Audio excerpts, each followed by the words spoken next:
Good evening, ladies and gentlemen, to the first annual Pranab Mukherjee Memorial Lecture being organized by the Pranab Mukherjee Legacy Foundation.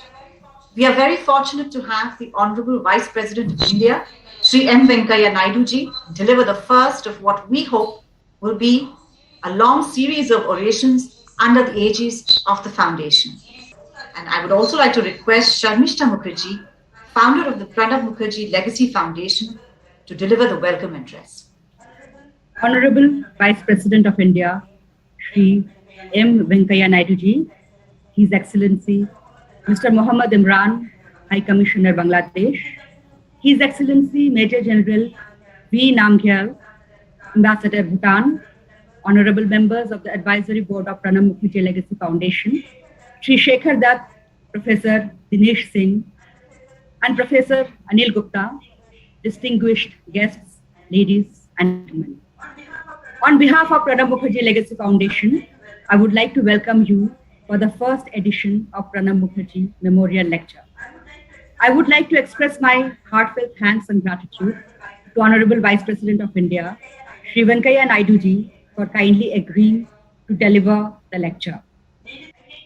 I take this opportunity to express my gratitude to His Majesty Jigme Khesar Namgyal Wangchuk, the King of Bhutan, Her Excellency Mrs. Sheikh Hasina, Honorable Prime Minister of Bangladesh, Shri Narendra Modi ji, Honorable Prime Minister of India, and Dr. Manmohan Singh, former Prime Minister of India, for their kind words of encouragement through messages that you will see shortly. And now we present a short AV on Shri Pranab Mukherjee. Thank you.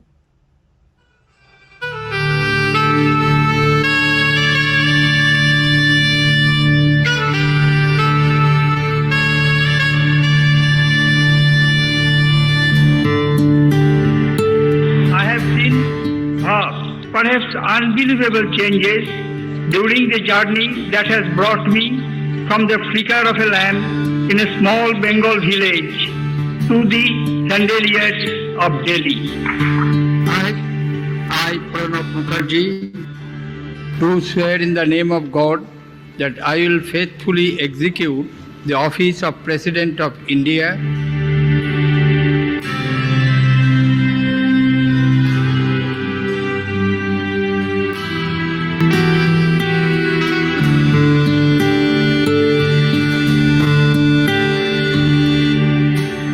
The soul of India resides in pluralism and tolerance. This plurality of our society has come through assimilation of ideas over centuries. Secularism and inclusions are a matter of faith for us.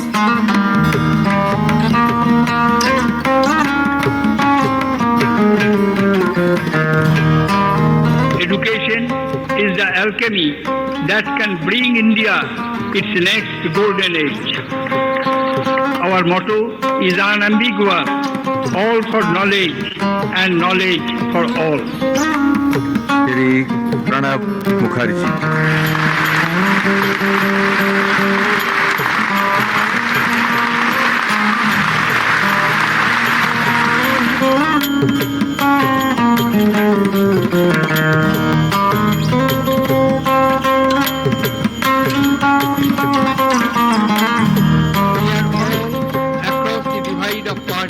Region, partners at the altar of our motherland.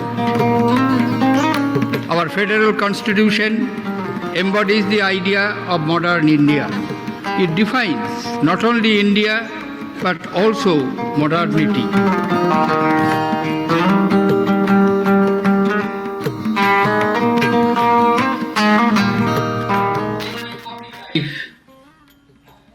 I have received much more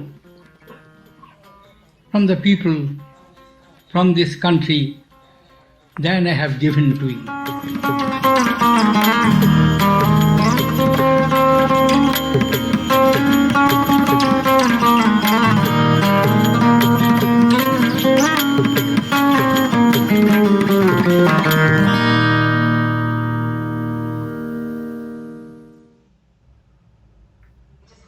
It is heartwarming to learn about the organization of the first annual Pranab Mukherjee Memorial Lecture on August 31st, 2021 by the Pranab Mukherjee Legacy Foundation. Blessed with unparalleled intellectual capabilities, Bharat Ratna Shri Pranab Mukherjee made remarkable contribution to the nation's progress. During his outstanding public life, spanned over decades, his administrative skills and acumen have always shone through various responsibilities that he shouldered. A visionary and a statesman, Shri Pranab Mukherjee was widely respected and admired across the political spectrum. A distinguished parliamentarian, his speeches and interventions were of the finest quality, reflecting his grasp over a range of diverse issues. As the President of India, he upheld the highest traditions, further strengthening the democratic fabric of our nation. He made Rashtrapati Bhavan even more accessible to the people. I was blessed to have always got guidance and support of Pranabda. I vividly remember his insightful counsel on many policy matters. As the nation is celebrating Amrit Mahotsav of independence, it is only apt to recall Shri Pranab Mukherjee's reverence for the democratic values enshrined in our constitution. I am sure that the first annual Pranab Mukherjee Memorial Lecture will be a singular success. My best wishes to the Foundation for the initiative. Honorable Vice President of India, Shri Venkaiah Naidu ji, dear Sharmista ji, ladies and gentlemen, I deem it a great privilege to pay tribute to one of the greatest leaders of India, our late Rashtrapati ji, Shri Pranab Mukherjee, on the occasion of the first annual Pranab Mukherjee Memorial Lecture organized by the Pranab Mukherjee Legacy Foundation to mark his first death anniversary. Before attaining the highest constitutional office of President of India, Shri Mukherjee had a long and illustrious political career spanning over 5 decades. He was one of the most distinguished leaders of the Congress Party. He held several important portfolios in several ministries of the Government of India.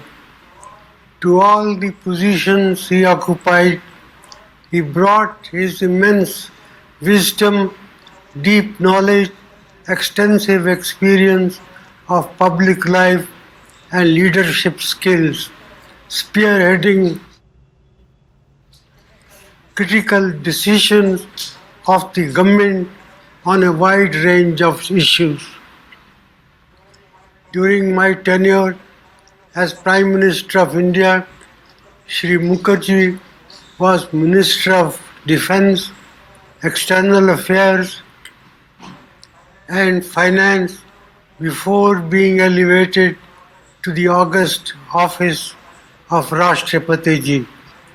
I worked very closely with Shri Mukherjee and I depended on him a great deal for his sagacious advice and guidance on various issues. On this important occasion, I pay homage to the memory of Shri Pranab Mukherjee, our former Rashtrapati ji and a great son of India. Bismillahirrahmanirrahim. Honorable Vice President of India, dignitaries, ladies and gentlemen, Assalamu alaikum. I would like to thank the Pranab Mukherjee Legacy Foundation, especially Sharmista Mukherjee, for inviting me to speak at this program marking the first death anniversary of late President of India, Shri Pranab Mukherjee. It was hard to pass a year without Pranab Dada. He was a true friend of Bangladesh and a great political icon of the subcontinent.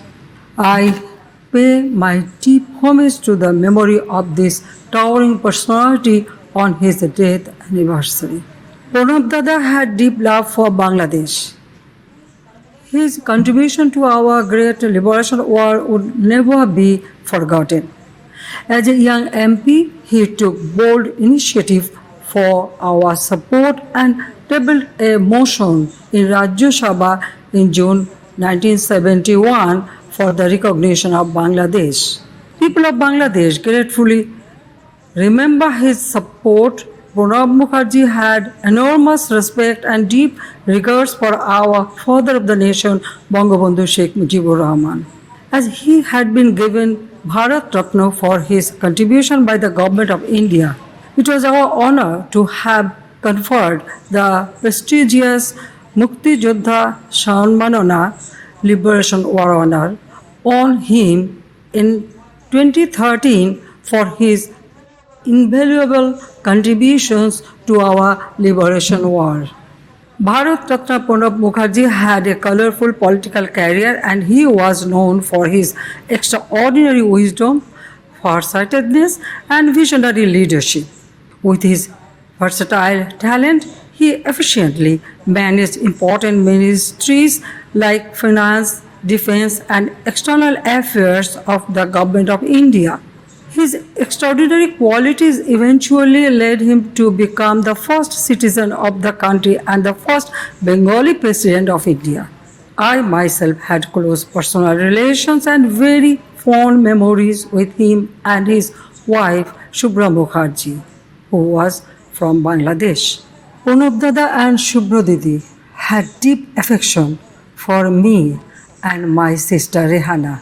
They remained beside us as guardians and family friends during our difficult days in India after the assassination of my parents along with 18 other close family members on 15th August 1975. His departure was a personal loss for me and my family, and I will continue to miss him and his affection. The death of Sri Pranab Mukherjee has created a vacuum in the intellectual as well as in the political arena of the subcontinent. He would remain as an inspiration for coming generation of our region. We would remember him for his support and love for Bangladesh. Thank you all once again. Honorable Vice President of India, Ms. Sharmista Mukherjee, ladies and gentlemen, I'm honored to deliver a video message on this important occasion of the first Pranab Mukherjee Memorial Lecture. A great son of India passed away on this day last year. He was also a very good friend of Bhutan.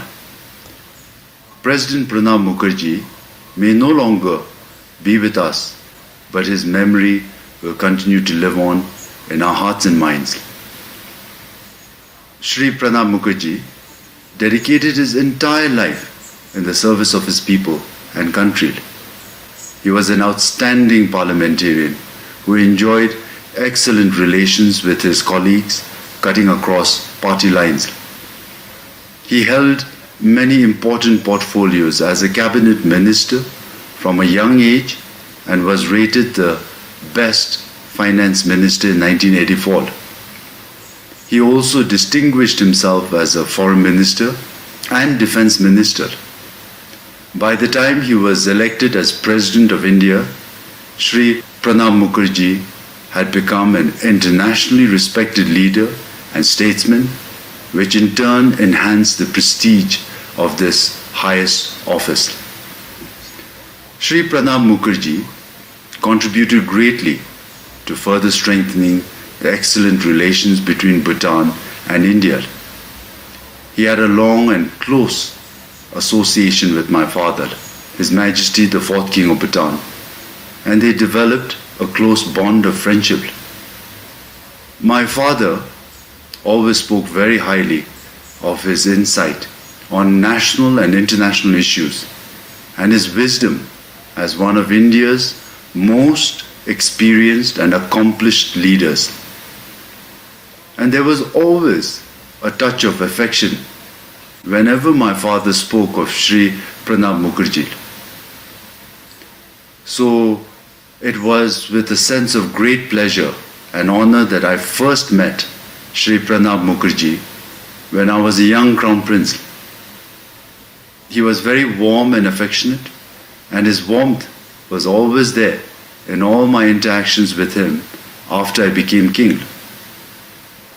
While I cherish the many meetings I've had with him, I cannot help but feel the absence of his wisdom, wise counsel, and support, which I have been fortunate to receive. I miss him dearly. My father and I will always remember Sri Pranab Mukherjee with affection and respect as a warm human being, a wise statesman, and a very good friend of Bhutan. An enormous thank you. Tash Dilil. I now welcome Honorable Vice President of India, Shri M. Venkaiah Naidu ji, to deliver. नमस्कार. श्री शेखर दत्त जी, Miss Sharmista Mukherjee, daughter of late Sri Pranab Mukherjee ji, Mr. Istuda Ebar, distinguished guests, and others who are watching this program online, and my dear brothers and sisters. Time flies so fast that it is 1 year since one of the veterans of India's public life and the highly respected Sri Pranab Mukherjee left us for heavenly abode after a long and illustrious journey in the cause of nation building. I have had the honor of knowing him personally, besides benefiting from his words of wisdom.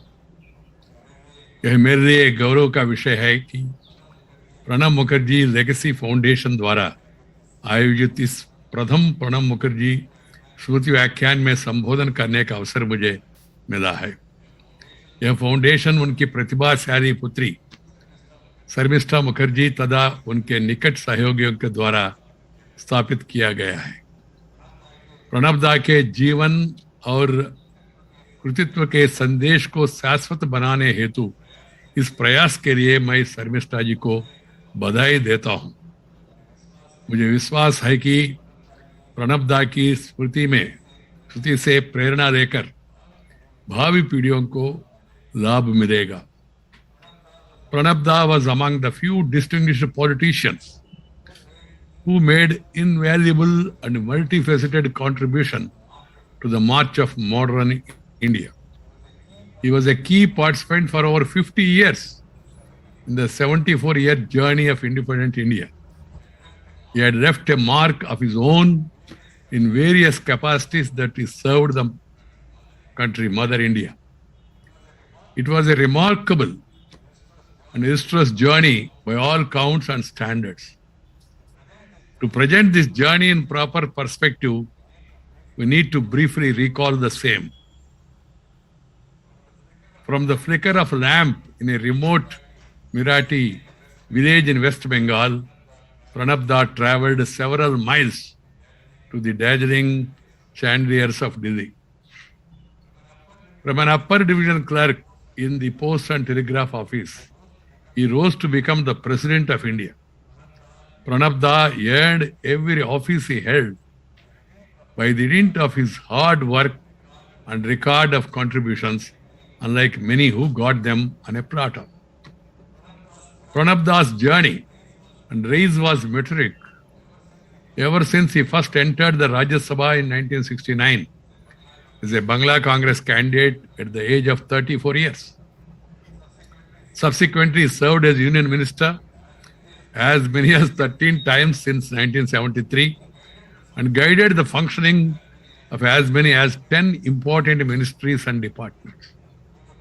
He was the Minister of Finance, External Affairs, Defence, Commerce, Industrial Development, Steel and Mines, supply, etc. for a long period of over 21 years. He was also the deputy chairman of the Planning Commission. Pranab Da was member of Rajya Sabha 5 times and twice member of Lok Sabha. He then became the first citizen of our country. Very few of our leaders got to serve the country for such a long period and in such diverse capacities. I have no hesitation in describing Pranab Da in common parlance as the envy of every aspiring politician, but the pride of the nation. More than the statistics about the long years of being in power, it was the contributions of Pranab Da that made him unique in several ways.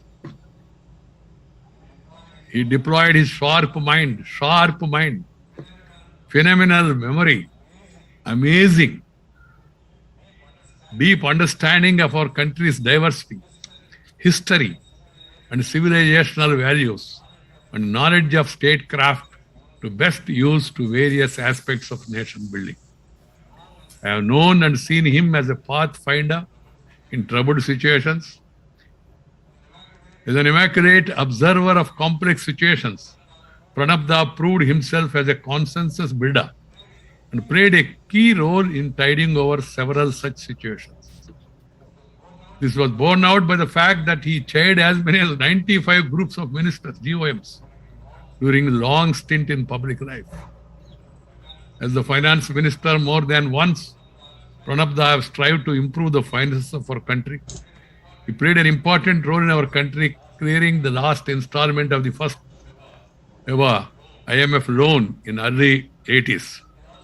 He also initiated targeting budget deficit besides being an early reformer as a minister of both finance and commerce. During his stint as Minister of External Affairs, he deftly handled our relations with Russia, even while forging strong ties with USA. India became the full dialogue partner of the ASEAN during his stewardship. Known for his institution building capacity, Pranab Da introduced regional role of banks, set up Exim Bank, and played a key role in the setting up of the World Trade Organization. These are only few illustrations. He played a key role in many of the momentous decisions taken and initiatives launched during his long stint in office. While reading the first volume of my selected speeches in February 2019, Pranab Da spoke at length on the need for inclusive and sustainable development and the concept of Antyodaya and Sarvodaya that formed the core of our civilizational values and constituted the guiding principles of governance and administration. This vision that we shared constitutes the bedrock of our constitution. Speaking about the limitations of trickle-down theory of development, Pranab Da always held that the poor of the country shall find themselves as true partners in the narrative of raising India, and he did his best for the same. For him, secularism and tolerance are inherent in our ethos. Dear brothers and sisters, having briefly recalled the journey and philosophy of Pranab Da, let us now come to the theme of today's lecture. I appreciate Sarmishta ji and her associates for choosing the theme of constitutionalism, the guarantor of democracy and inclusive growth. This theme and related issues were very dear to the heart of Pranab Da. Constitutionalism is all about a country being governed by a body of laws that flow from the provisions and the spirit of philosophy of the principal law of the land, that is the Constitution. This principle emerged after centuries of monarchy and aristocracy that witnessed a blatant violation of the basic rights and dignities of people by the arbitrariness of government of the day. Constitutionalism seeks to check such arbitrariness by defining the roles and responsibility of each organ of the state with the inbuilt mechanism for defending the basic rights of the governed.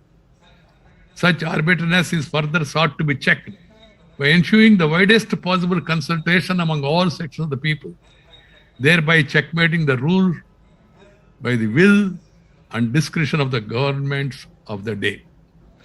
The makers of our constitution preferred the parliamentary form of democracy over the stability of presidential form to preciously ensure such wider consultations given the diversity and pluralism of our nation. Pranab Da, while addressing an RSS training camp at Nagpur in 2018, noted that such a democracy is not a gift but a sacred guide.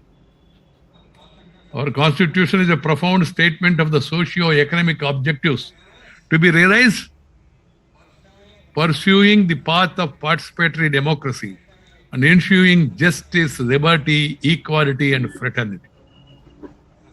It is a sacred guide that we gave to ourselves and needs to be followed in letter and spirit. It is necessary to give voice to every citizen in governance, which is democracy all about, and to ensure the benefits of development to all, which is inclusive growth all about. Strict adherence to constitutionalism only can ensure real democracy and inclusive growth. This brings us to the issue of state of parliamentary democracy in our country as we entered the 75th year of our hard-fought independence. The most significant achievements of our nation since freedom has been the consolidation of democracy. Contrary to the prophecies of doom about our ability to survive as one nation and a democracy, our experiments and successes with the periodic elections has amazed the world as many newborn nations failed in their twist with democracy. In my view, the common Indian has been the hero of our successful democratic project.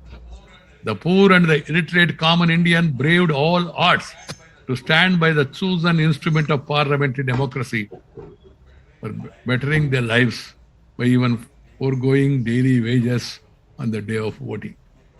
In the process, about 5,000 MPs, MLAs and MLCs, elected representatives are regularly elected to the parliament and state legislature, hoping that they would collectively articulate effectively people's concern and find solutions for their problems.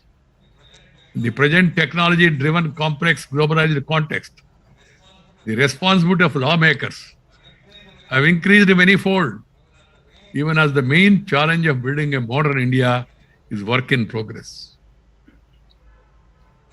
But what is happening inside the legislature for some years now has emerged as a major area of concern, where the legislatures are meant for deliberations on issues of wider public concern and making of effective laws for the benefit of the people and the nation. Disruption has emerged as the chief instrument of parliamentary conduct and functioning, unfortunately. Disrupted and dysfunctional legislatures are a subversion of the noble principle of constitutionalism. They result in blatant violation of the core principles of democracy. Dysfunctional legislatures prevent much desired stakeholder consultation before making of laws for the country and framing of policies. You need wider debate and discussion. You can have discussion provided if the House functions. And then you can talk of consultation and discussion, agreement, disagreement before making of laws for the country and framing of policies. Such disruptions negate the principle of accountability of the executive to the legislature, thereby promoting the tendency of arbitrariness which constitutionalism seeks to checkmate. You cannot object to the passing of laws when you yourself disrupt the proceedings of the parliament, did not allow the debate to go on. The duty of the government is to bring in legislations. It is the duty of parliament to discuss, debate and decide. In the 75th year of our independence, there is an imperative need to make a concrete beginning to restore the sanctity of our legislature. Pranab Da was deeply pained by the rising trend of disruptions in our legislatures, including the parliament. He used to fervently stress on the need for upholding decency, decorum and dignity in the legislature. He had suggested a simple formula of debate, discuss and decide. and don't disrupt for law-making bodies to be effective. Umpteen number of times, whenever I met him, we discussed about the functioning of the legislature. He always used to feel sorry about what is happening in certain legislatures across the country, including the parliament. So he was suggesting there is no substitute other than debate, discussion, and decide, and don't disrupt for law-making bodies to be effective. Protesting against the omissions and commissions of the governments on the floor of the legislature is the right of the legislators. But the emotional underpinnings of such protests should not cross the limits of decency and decorum that should mark parliamentary democracy. To ensure this, I have been advocating that let the government propose, the opposition oppose, and the House dispose. There is no substitute to this. The sacred mandate given by the people of our country and the trust imposed by them should not be betrayed by the elected representatives. The mission of enhancing the dignity of our legislature is very simple. It is Mission 5000 for effective parliamentary democracy. If the elected MPs, MLAs and MLCs can mend their ways and conduct themselves appropriately inside the legislatures, our law-making bodies would certainly look much different from what they are now. The people of our country are earnestly looking for such a qualitative turnaround in the functioning of our law-making bodies. They have a right to such expectation, having played a key role in the consolidation of democracy. Particularly so when young India is impatient to fulfill their genuine aspirations. To achieve this Mission 5000, there is an imperative need for campaign by the people to influence the legislators to conduct themselves positively in the legislative chambers. Various elements of this campaign could be to identify the disruptors and raise the same when such lawmakers visit respective constituencies and areas. To launch Mission 5000, special media handles constituency, state-wise, and post the names of disruptors with comments, awakened citizens to hold meetings to discuss the functioning of respective legislatures and elected representatives.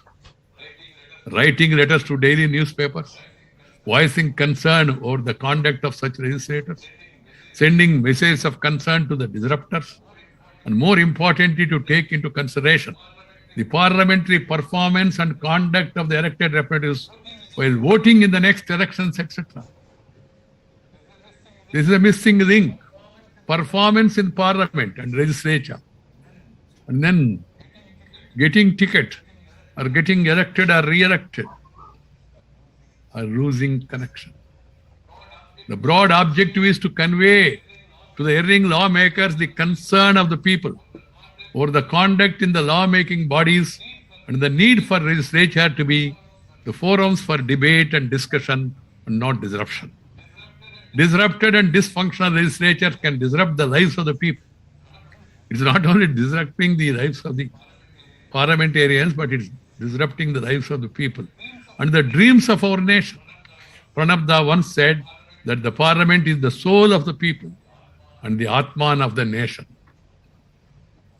If the soul of democracy is to be safeguarded, lawmakers should be held accountable for their conduct both within and outside the law-making bodies. This accountability is very, very important. I always say, even while selecting candidates, character, caliber, capacity, and conduct has to be taken into consideration. But unfortunately, in certain areas, these 4 C's are being replaced by other 4 C's: caste, community, cash, and criminality. Some people try to push that agenda. In this landmark 75th year of our independence, I appeal to all the 5,000 legislators of our country to resolve not to disrupt the proceedings of the legislature during this year. Thereafter, I can assure them that it will become a habit, having sensed the fragrance of constructive conduct in the legislatures and the appreciation it would get from media and the people at large. This Mission 5000, with the patrons of our parliamentary democracy keeping an eye on the functioning of our legislature and elected representatives seeking a change in attitudes and parliamentary conduct, would go a long way in ensuring qualitative democracy in our country. If these 5,000 elected representatives don't change and are not made to change, our parliamentary democracy would be hollow by losing its sheen and appeal, and it's not good for our nation. This is the time to move towards the change. My dear sisters and brothers, during the last 75 years, we have seen great parliamentarians who have taken the debates to the great heights and contributed their best for the strengthening of the parliamentary democracy. In both the House of Parliament, in Lok Sabha as well as in Rajya Sabha, and even in certain state legislatures also, wonderful speeches are made. Governments were brought to accountability. Now, what is happening in certain legislatures is really distressing. So, if you want to move on, we have miles to go before we rest in Lawrence. We need to define our mission for India 100. We need to have a wish list for the 100th year of our freedom. We are now celebrating 75th year of our independence. By the time we approach 100th year, we must have an agenda. One such agenda I propose is getting rid of remnants of poverty and illiteracy, ensuring affordable and quality health care for all,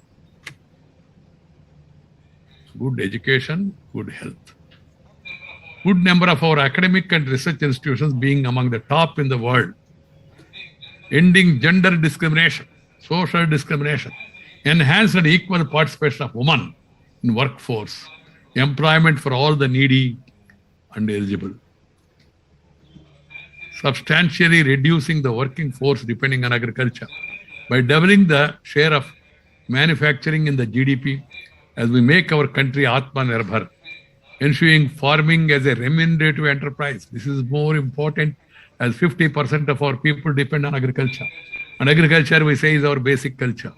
So we must ensure that a remunerative becomes a remunerative enterprise and ending all kinds of exploitation of farmers.